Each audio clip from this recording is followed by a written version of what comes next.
सरनिका and welcome to study with NV sir. हम लोग कक्षा 12 का फिजिक्स पढ़ रहे हैं, जिसमें से हम लोग कक्षा 12 के फिजिक्स में जो पहला चैप्टर था विद्युत आवेश तथा विद्युत क्षेत्र, उसमें हम लोगों ने क्या किया है, 2 पार्ट देख लिया है, यानी कि 2 वीडियो हम लोग देख चुके हैं। आज हम लोग का जो वीडियो होगा वो पार्ट 3 होगा। तो आज हम लोगों को विद्युत आवेश तथा विद्युत क्षेत्र के तीसरे पार्ट का आज हम लोग क्या करेंगे, अध्ययन करेंगे।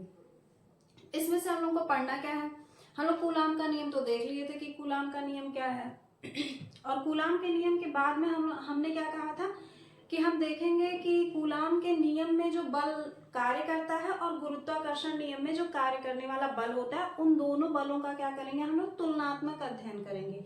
तो आज की क्लास में हमारी क्या होने वाली है, गुरुत्वाकर्षण बल और कूलाम के नियम में कार्य करने वाले बल का हम लोग क्या करेंगे, तुलनात्मक अध्ययन करेंगे, और आपेक्षिक विद्युतशीलता क्या होता है उसको भी देखेंगे। ठीक है, तो चलिए देखते हैं कि क्या कि कूलाम के नियम का गुरुत्वाकर्षण बल क्या कहते हैं, कूलाम के नियम का गुरुत्वाकर्षण नियम से तुलना।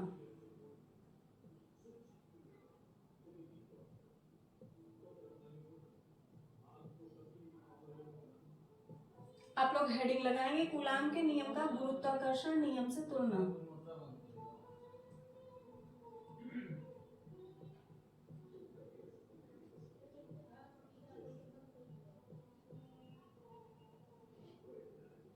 नियम से तुलना।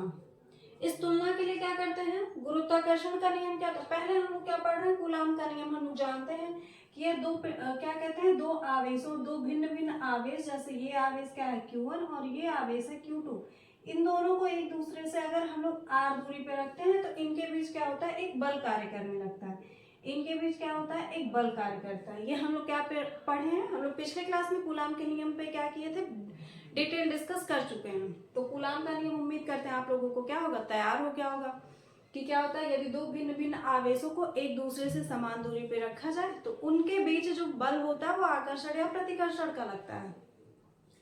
लेकिन जो गुरुत्वाकर्षण का बल होता है ये क्या होता है, दो पिंडों यानी कि दो भिन्न भिन्न द्रव्यमान के पिंडों के बीच में क्या करता है, कार्य करता है। यानी कि m1 और m2 द्रव्यमान के क्या है, दो पिंड हैं, इनको भी एक दूसरे से अगर हम लोग क्या करते हैं, कुछ निश्चित दूरी पे रखते हैं तो यहाँ पे भी क्या होता है, एक बल कार्य करता है। और ये बल होता है क्या, यहाँ पे हम लोगों ने बल को क्या कहा था कि F बराबर क्या होता है, K होता है, और Q1 Q2 इन दोनों के आवेशों के गुणनफल के अनुक्रमानुपाती तथा बीच की दूरी के वर्ग के क्या होता है, व्युत्क्रमानुपाती होता है। और यहाँ पे जो कार्य करने वाला बल होता है वो क्या होता है, यहाँ पे जो हमारा स्थिरांक होता है वो G आता है, गुरुत्वाकर्षण नियतांक आता है, और इन दोनों पिंडों के क्या होता है, गुणनफल के अनुक्रमानुपाती तथा बीच की दूरी के वर्ग के क्या होता है, व्युत्क्रमानुपाती होता है। तो ये क्या है, कूलाम के नियम में कार्य करने वाला बल, कूलाम के नियम में कार्य करने वाला बल, और ये क्या है, गुरुत्वाकर्षण के नियम में कार्य करने वाला बल है। अब बल दोनों हम लोग देख लिए हैं, तो होता क्या है, यहाँ पे जो कार्य करने वाला बल होता है यानी कि गुरुत्वाकर्षण बल जो होता है, यह केवल क्या होता है, आकर्षण बल होता है। जो हमारा गुरुत्वाकर्षण बल होता है वह कैसा होता है, केवल आकर्षण बल होता है।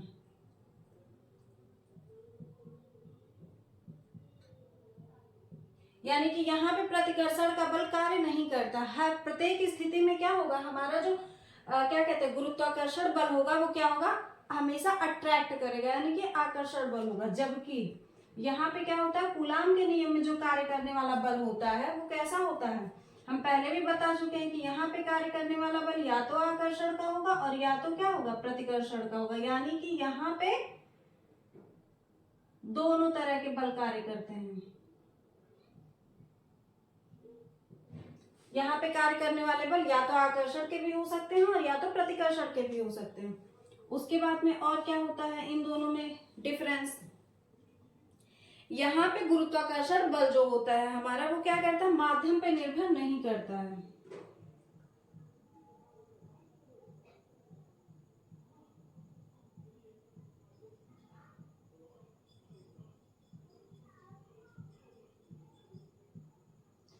गुरुत्वाकर्षण बल माध्यम पे निर्भर नहीं करता है, और जो हमारा कूलाम बल होता है वो क्या होता है, माध्यम पे निर्भर करता है।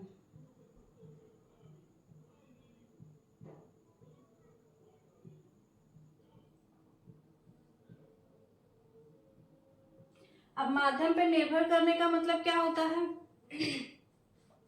हम कोई भी माध्यम ले लें, जैसे मान लीजिए क्या है, या तो बिना माध्यम जैसे निर्वात हो गया यानी कि हवा, या फिर कोल्ड ड्रिंक में उठा के क्या करते हैं, इन दोनों भिन्न भिन्न द्रव्यमान के पिंडों को रखते हैं, या फिर पानी में रखते हैं, या फिर कोई और माध्यम ले लेते हैं, तो क्या होता है उससे इनमें क्या होता है, कोई परिवर्तन नहीं होता, यानी कि माध्यम से इस पे कोई परिवर्तन होगा ही नहीं, ठीक है।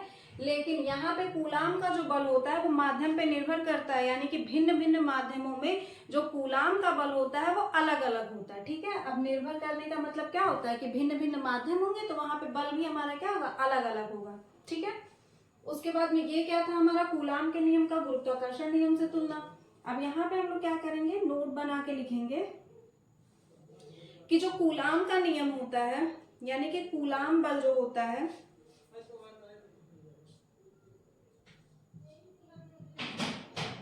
कूलाम बल, ठीक है, यानी ये वाला गुरुत्वाकर्षण बल का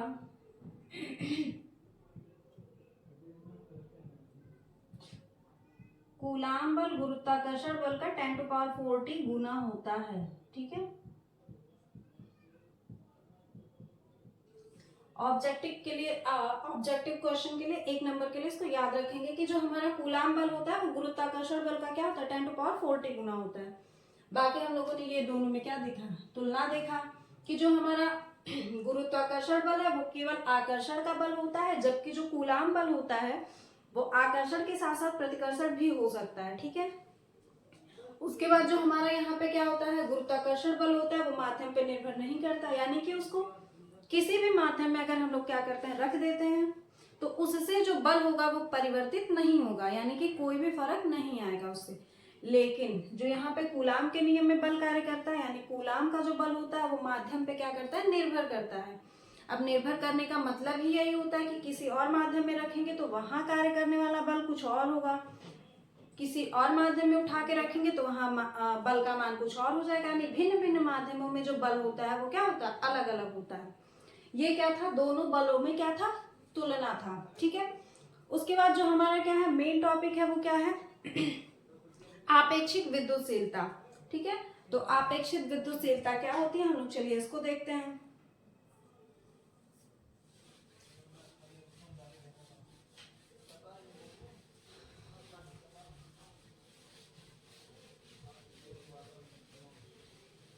अब हेडिंग लगाएंगे हम लोग नेक्स्ट क्या, आपेक्षिक विद्युतशीलता।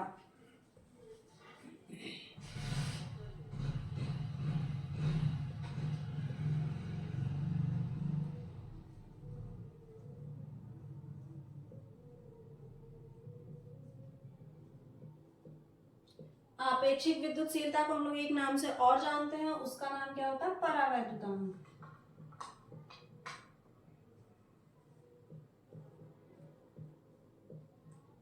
आपेक्षिक विद्युतशीलता या परावैद्युतांक।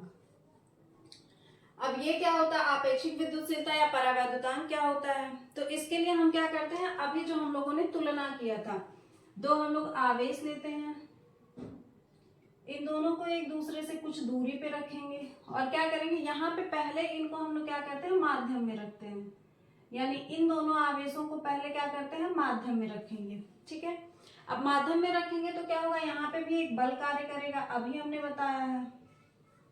लेकिन फिर से उठा के पहले क्या करते हैं, माध्यम में रखते हैं। अब क्या किया, हमको फिर से क्या करना था, वही वहां क्या करना था, चेक करना था कि देखते हैं कि जो माध्यम के अलावा हम लोग क्या करते हैं, अगर इनको निर्वात में रखते हैं तब जो यहाँ पे बल कार्य करता है वो भिन्न होता है या नहीं।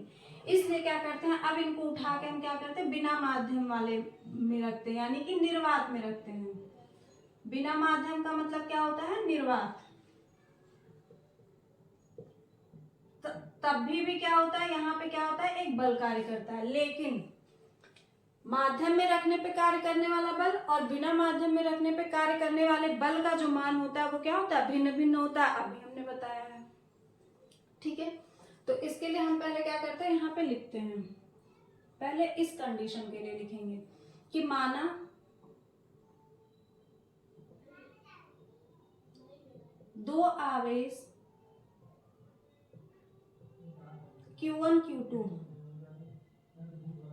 Q1 Q2 को माध्यम में रखने पर, माध्यम में एक दूसरे से r दूरी पर रखने पर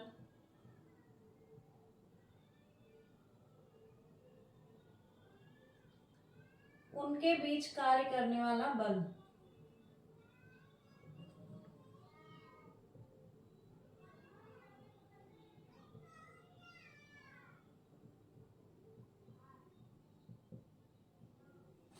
तो अगर हम लोग माध्यम में रख रहे हैं तब जो हमारा बल कार्य करेगा वो क्या होगा, F, और यहाँ पे M लिखेंगे, M फॉर मीडियम, मीडियम मतलब माध्यम होता है, ठीक है। F बराबर होता है क्या, 1/4 एप्सिलॉन नॉट होता है, हम लोगों ने बताया। तो यहाँ पे एप्सिलॉन नॉट ना लिख के एप्सिलॉन M लिखेंगे। क्यों लिखेंगे, क्योंकि हम लोग क्या देख रहे हैं, माध्यम वाला बल देख रहे हैं। और यहाँ पे क्या होगा, Q1 Q2 बटे क्या हो जाएगा, r²। इसको समीकरण 1 बना लेंगे। ये पहली कंडीशन थी। अब दूसरी कंडीशन देखते हैं, जब इसको क्या रखते हैं, निर्वात में रखते हैं। तो अब नेक्स्ट कंडीशन देखते हैं कि यदि दो आवेश Q1 Q2 को निर्वात में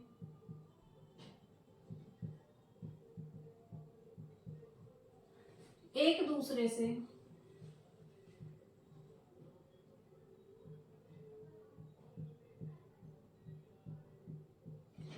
r दूरी पर रखने पर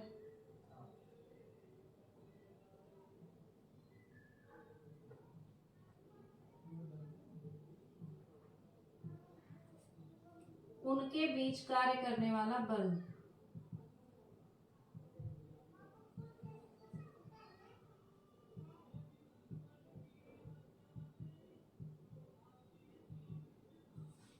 अब बिना माध्यम का है तो जो बल हमारा होगा F होगा वो क्या हो जाएगा, 1/4 एप्सिलॉन नॉट हो जाएगा। और क्या होता है, Q1 Q2 बटे क्या होता है, r² होता है। इसको हम लोग क्या करेंगे, समीकरण नंबर 2 बना लेंगे। अब समीकरण 2 को समीकरण 1 से क्या करते हैं, भाग करते हैं। तो समीकरण 2 भागा 1 से, समीकरण 2 हमारा है क्या, पहले लिख लेते हैं। पहले हम लोग बाएं पक्ष को भाग करते हैं, तो बायां पक्ष f है, और इसमें 1 से भाग करेंगे तो f बटे क्या हो जाएगा, fm हो जाएगा।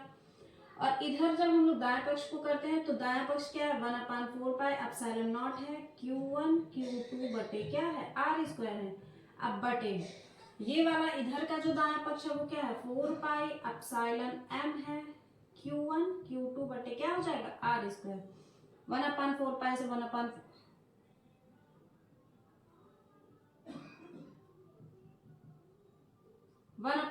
से 1/4 कट जाएगा।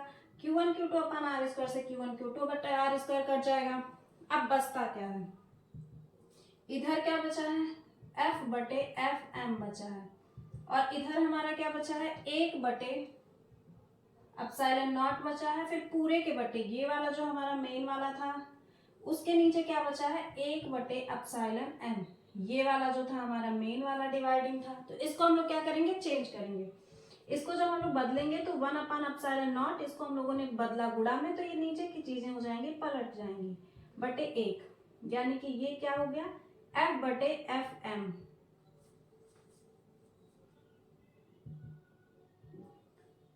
अब यानी कि F बटे Fm का मान क्या आया, एप्सिलॉन m आ गया, बटे क्या आ गया, एप्सिलॉन नॉट आ गया। इसी को हम लोग क्या करते हैं, बराबर एप्सिलॉन r के बराबर करते हैं, ठीक है। ये जो मान होता है हमारा, उसका मान क्या होता है, एप्सिलॉन r होता है। और यही जो हमारा एप्सिलॉन r होता है, ये होता क्या है, जो हम लोग पढ़ रहे हैं, यानी कि आपेक्षिक विद्युतशीलता। एप्सिलॉन r होता क्या है,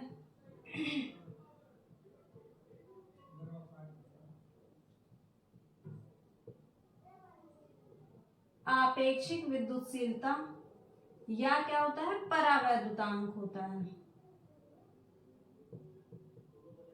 या परावैद्युतांक होता है। तो हमको क्या पता चल गया, एप्सिलॉन और r पता चल गया। एप्सिलॉन r हमारा क्या होता है, आपेक्षिक विद्युतशीलता होता है या परावैद्युतांक होता है। तो अगर हमको इसकी डिफिनीशन लिखनी हो कि आपेक्षिक विद्युतशीलता की परिभाषा क्या होती है, तो आपेक्षिक विद्युतशीलता की परिभाषा हम लोगों ने यहाँ से निकाल सकते हैं कि ये क्या है, एप्सिलॉन एम, यानी कि माध्यम में विद्युतशीलता और निर्वात में विद्युतशीलता, इन दोनों का अनुपात ही तो हमारा हुआ है आपेक्षिक विद्युतशीलता। तो यानी कि हम लोग लिख सकते हैं एप्सिलॉन आर बराबर क्या लिख सकते हैं, माध्यम की विद्युतशीलता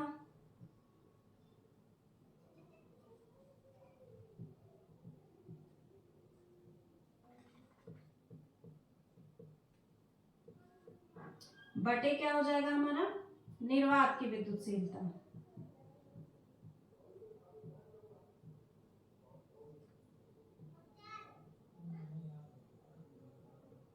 यही हमारा क्या हो गया, परावैद्युतांक हो गया। ठीक है, यानी कि अगर हमको परावैद्युतांक का मान लिखना और क्या कहते हैं परिभाषा लिखना हो तो हम क्या लिखेंगे, माध्यम की विद्युतशीलता तथा निर्वात की विद्युतशीलता के अनुपात को हम लोग क्या कहते हैं, परावैद्युतांक कहते हैं। ठीक है, या आपेक्षिक विद्युतशीलता कहते हैं। तो आप लोग क्या करेंगे, इसको अपनी कॉपी पे नोट करेंगे कि आपेक्षिक विद्युतशीलता क्या होती है, माध्यम की विद्युतशीलता तथा निर्वात की विद्युतशीलता के अनुपात को ही हम लोग क्या कहते हैं, परावैद्युतांक कहते हैं। ठीक है, तो हम लोगों ने आज क्या पढ़ा, पहले तो कूलाम के नियम का हम लोगों ने देख लिया, गुरुत्वाकर्षण नियम से तुलना, यानी कि कूलाम के नियम में जो कार्य करने वाला बल है तथा गुरुत्वाकर्षण का जो बल होता है, उन दोनों का क्या किया हम लोगों ने, तुलनात्मक अध्ययन किया है। उसके बाद में हम लोगों ने क्या देखा है कि आपेक्षिक विद्युतशीलता तथा परावैद्युतांक क्या होता है, जो कि क्या होता है, माध्यम की विद्युतशीलता तथा निर्वात की विद्युतशीलता का अनुपात होता है। उसके बाद में हम लोग क्या करते हैं, पहले अभी तक जो हम लोगों ने पढ़ा उस पे 2-3 न्यूमेरिकल को क्या करते हैं, देख लेते हैं। उसके बाद बाकी जब हमारा चैप्टर खत्म होगा तब तो न्यूमेरिकल हमको पढ़ना ही है, लेकिन एक बार यहाँ पे कंफर्मेशन के लिए क्या करते हैं, हम लोग देख लेते हैं। ठीक है, तो चलिए आइए हम क्या करते हैं, 1-2 न्यूमेरिकल को लगा लेते हैं।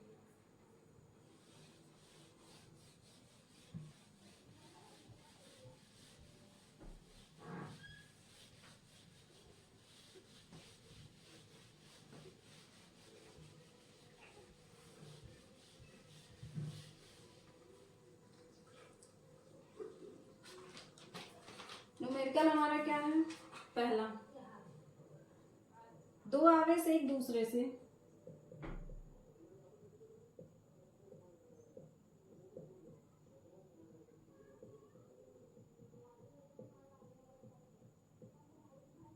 एक मीटर की दूरी पर है।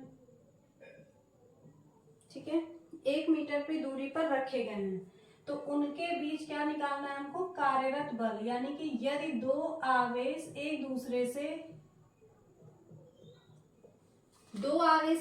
से 1 मीटर की दूरी पर रखे गए हैं तो उनके बीच कार्यरत बल का मान क्या होगा। ठीक है, आप लोग इसको क्या, हम शॉर्टकट में लिख रहे हैं क्वेश्चन, आप लोग इसको क्या करेंगे, समझेंगे। ठीक है, कि यदि दो आवेश एक दूसरे से 1 मीटर की दूरी पर रखे गए हैं तो उनके बीच कार्यरत बल का मान क्या होगा, यदि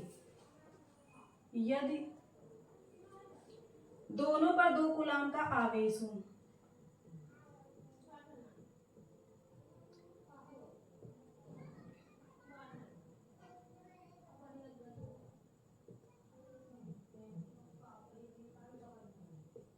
यदि दोनों पर 2 कूलाम का आवेश हो और वो दोनों कहाँ पे रखे गए हैं, निर्वात में रखे गए हैं। ठीक है, वो दोनों कहाँ पे रखे गए हैं, निर्वात में। तो हमारा सवाल क्या है कि दो आवेश एक दूसरे से 1 मीटर की दूरी पर रखे गए हैं तो उनके बीच कार्यरत बल का मान क्या होगा, यदि दोनों पर 2 कूलाम का आवेश हो तथा वे निर्वात में रखे गए हैं। ये हमारा है पूरा क्वेश्चन। अब इसको लगाने के लिए हम लोग क्या करते हैं, यहाँ पे हम सभी को पता है क्या, अगर हमको बल का मान पूछा है और 2 आवेश एक दूसरे से, यानी कि यहाँ पे Q1 और Q2 जो है वो यदि दोनों पर 2 कूलाम का आवेश हो, यानी कि Q1 का भी मान 2 कूलाम दिया है और Q2 का भी मान क्या दिया, 2 कूलाम दिया, और इन दोनों के बीच की दूरी कितनी दी गई है, 1 मीटर। तो यहाँ पे जो कार्य करने वाला बल होता है वो क्या होता है, 1/4 पाई एप्सिलॉन नॉट होता है, और 1/4 पाई एप्सिलॉन नॉट का मान क्या होता है, 9 × 10⁹ होता है। और क्या होता है, Q1 Q2 होता है और बटे क्या होता है, R²। ये हमारा हो गया फॉर्मूला। अब यहाँ पे 9 × 10⁻, क्या हो गया, 9, Q1 का मान 2 रखा है, Q2 का भी मान इसने 2 दिया है, R स्क्वायर, R का मान 1 है और 1 का स्क्वायर क्या होगा 1 ही होगा। ठीक है,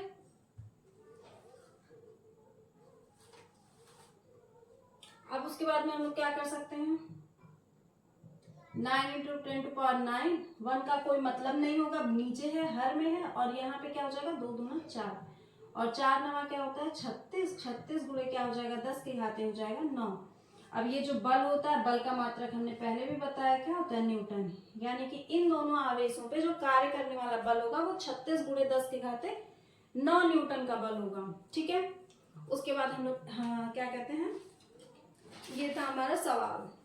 उसके बाद एक क्वेश्चन हम लोग क्या करते हैं और देखते हैं, अगला क्वेश्चन हमारा क्या कह रहा है, धातु के 2 गोले वायु में 3 मीटर की दूरी पे रखे गए हैं, यानी कि 2 गोले हैं, एक दूसरे से कितनी दूरी पे रखे गए हैं 3 मीटर की दूरी पर रखे गए हैं। क्या कह रहा है सवाल, धातु के 2 गोले वायु में, यानी कि जो हमारा माध्यम है वो कैसा है वायु है, यानी निर्वात है। ठीक, धातु के 2 गोले एक दूसरे से क्या किए गए हैं 3 मीटर की दूरी पर रखे गए हैं, प्रत्येक गोले पर 10 घाते 6 कूलाम का आवेश है, यानी कि 10⁻⁻6 कूलाम का यहाँ भी आवेश है और 10⁻⁻6 कूलाम का यहाँ भी आवेश है। तो कह रहा है यहाँ पे 2 सवाल पूछा है, पहला क्या, दोनों आवेश का प्रतिकर्षण बल क्या होगा,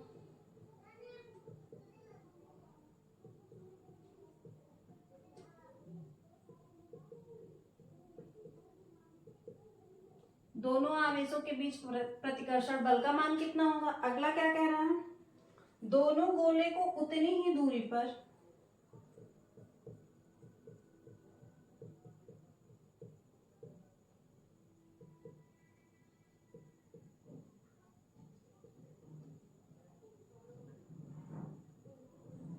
जल में रख दें तो बल क्या होगा।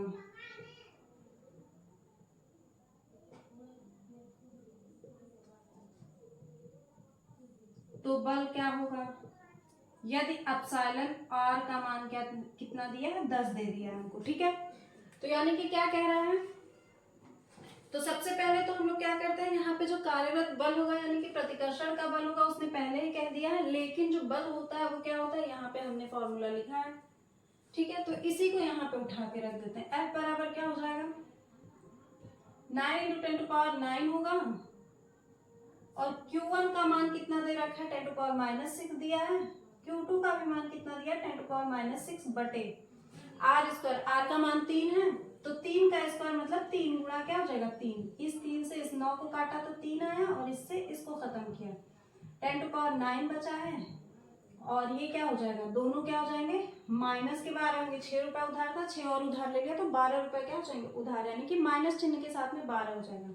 नीचे की चीजें खत्म हो गई हैं, अब एक पे माइनस चिन्ह और एक पे प्लस चिन्ह, तो क्या करते हैं 10⁻12 में से 9 जाएगा क्या होगा, दोनों घटाए जाते हैं 3, वो भी किस चिन्ह के साथ माइनस चिन्ह के साथ में, यानी कि जो बल कार्यरत होगा वो कितना हो जाएगा 10⁻³ न्यूटन का बल होगा यहाँ पे। ठीक है, ये हमारा क्या आ गया दोनों के मध्य कार्यरत प्रतिकर्षण बल। उसके बाद में हमने क्या देखना है, यदि गोले को उतनी ही दूरी पर जल में रख दें, यानी कि अब हमको माध्यम में रख देना है। ठीक है, माध्यम हमारा अब कैसा हो जाएगा जल, तो अभी हमने बताया कि F/Fm बराबर क्या होता है एप्सिलॉन R होता है। ठीक है, अभी हमने बताया कि F/Fm बराबर क्या होता है एप्सिलॉन R, जिसमें एप्सिलॉन R का मान हमको दिया है, जिसमें एप्सिलॉन R का मान दिया है, और यहाँ पे जो माध्यम है वो कैसा है जल है, तो हम यहाँ यम ना लिख के क्या लिखते हैं जल लिखते हैं। ठीक है, हाँ अब यहाँ पे हमने F का मान क्या किया निकाल लिया है, तो 10⁻³ हमने निकाल लिया, और यहाँ पे F जो माध्यम है वो कैसा है जल है, अब जल को हम क्या लिखते हैं W वाटर। ठीक है, बराबर क्या हो जाएगा एप्सिलॉन R का मान उसने दिया है 10, इसका मान निकालना है, इसको उधर ले जाते हैं, तो 10⁻³ पहले से है, ये इधर आएगा तो क्या हो जाएगा नीचे, और यहाँ पे क्या बचा FW, इसको ऊपर ले जाएंगे यानी 10⁻³ ये ऊपर जाएगा तो 10 क्या हो जाएगा -1 हो जाएगा, बराबर FW। दोनों क्या है समान चिन्ह है, तो क्या हो जाएंगे, दोनों आपस में जुड़ जाएंगे, वो भी चिन्ह के साथ। यानी कि यहाँ पे जो कार्य करने वाला हमारा बल होगा वो कितना हो जाएगा, 10⁻⁴ न्यूटन का होगा। इसको हम लोग क्या करते हैं, या तो ऐसे भी लिख सकते हैं, या तो ये भी होगा न्यूटन, या तो यहां से अगर हम लोग देखते हैं, सॉरी यहां से, तो क्या था 10⁻³ भाई ऑप्शन में 10⁻⁴ न्यूटन भी हो सकता है, या तो क्या और हो सकता है, तो 10⁻³ और बटे क्या है 10 है, तो यहाँ पे जब आगे कुछ भी नहीं है और ये 10 है, तो इस 10 का जब 0 हटेगा तो हम इसको क्या लिख सकते हैं, 0.1 लिख सकते हैं, और इंटू ये 10⁻³ हमारा पहले से ही है, ठीक है, 10⁻³ पहले से है, और बराबर क्या दिया है Fw, यानी कि जल में जो है क्या है, बल, ठीक है। ये हमारा क्या था, दो न्यूमेरिकल्स थे जो किस पे आधारित थे, अभी तक हम लोगों ने जो पढ़ा आपेक्षिक विद्युतशीलता, ये आपेक्षिक विद्युतशीलता पे, और क्या थे कूलाम के नियम पे। बाकी जो हम लोग चैप्टर क्या करेंगे, चैप्टर हम लोग जब लास्ट में देखेंगे तो फिर हम लोग चैप्टर के न्यूमेरिकल को क्या करेंगे, हल करेंगे, क्योंकि बिना न्यूमेरिकल के फिजिक्स तो हमारी अधूरी ही है। तो बाकी की चीजें हम लोग देखते हैं नेक्स्ट क्लास में, तब तक के लिए क्या आप लोग इसका रिवीजन करेंगे, और थैंक यू।